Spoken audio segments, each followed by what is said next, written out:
Baik, Assalamualaikum warahmatullahi wabarakatuh. Perkenalkan, nama saya Novel Bagus Anantio, NIM 2306030106.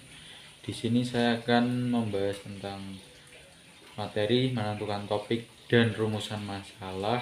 Kemudian yang kedua adalah pengumpulan data dan metode penelitian. Jadi untuk yang pertama, materi pertama yaitu menentukan topik dan rumusan masalah. Yang pertama ada identifikasi masalah, mengenali dan mendefinisikan masalah yang akan diteliti. Masalah yang teridentifikasi harus penting, relevan, dan dapat dipecahkan.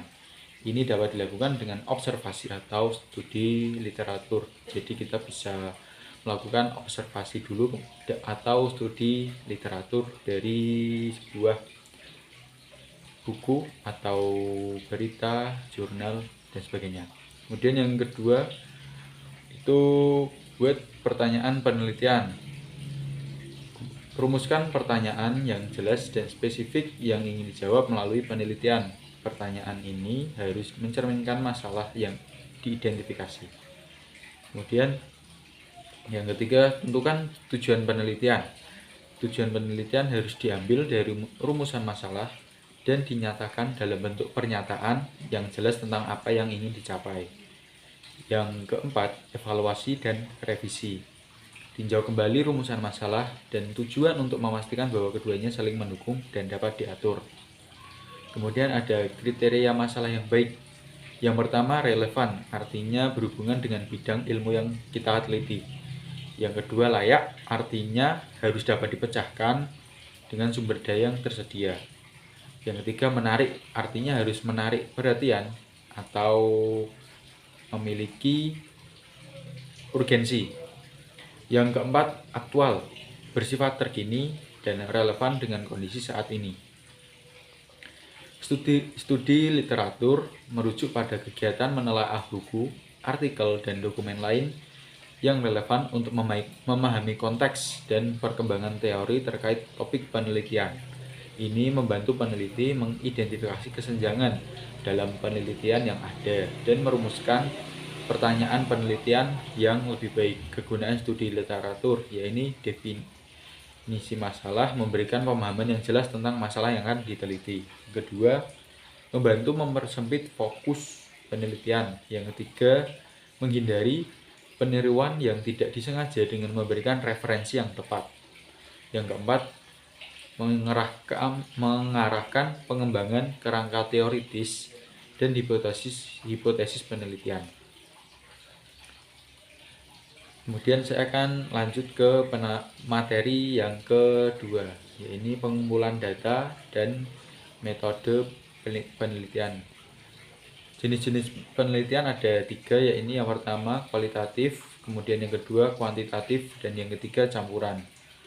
Untuk yang kualitatif sendiri berfokus pada pemahaman mendalam tentang fenomena atau masalah tertentu dengan menggali makna, pandangan, dan pengalaman dari partisipan. Penelitian ini biasanya dilakukan melalui interaksi langsung dengan partisipan dan menggunakan data deskriptif non-numerik.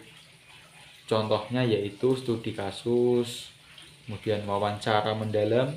Yang ketiga itu observasi partisipasif atau berinteraksi langsung dalam kehidupan subjek penelitian. Yang keempat, analisis isi, misalnya menganalisis teks, gambar, atau media lain untuk mengidentifikasi pola, tema, dan makna.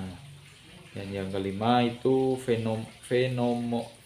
fenomenologi, pemahaman pengalaman subjektif individu mengenai fenomena tertentu. Untuk jenis penelitian yang kedua yaitu kuantitatif. Penelitian kuantitatif berfokus pada pengukuran dan analisis data numerik.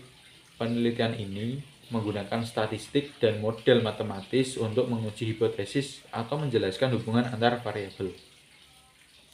Contoh-contoh penelitian secara kuantitatif yaitu survei, kemudian eksperimen, riset, kemudian meta-analisis. Dan yang ketiga itu metode penelitian campuran. Penelitian ini menggabungkan pendekatan kualitatif dan kuantitatif dalam satu studi. Tujuannya adalah untuk memanfaatkan kekuatan dari kedua metode guna memperoleh gambaran yang lebih komprehensif tentang masalah yang sedang diteliti. Contohnya menggunakan kuesioner untuk mengukur tingkat stres dan kecemasan di kalangan remaja. Kemudian mengadakan wawancara dengan remaja untuk memahami pengalaman pribadi mereka terkait stres dan faktor-faktor yang mempengaruhi kesehatan mental mereka. Baik, sekian dari saya tentang menjelaskan menentukan topik dan rumusan masalah dan pengumpulan data dan metode penelitian. Terima kasih. Wassalamualaikum warahmatullahi wabarakatuh.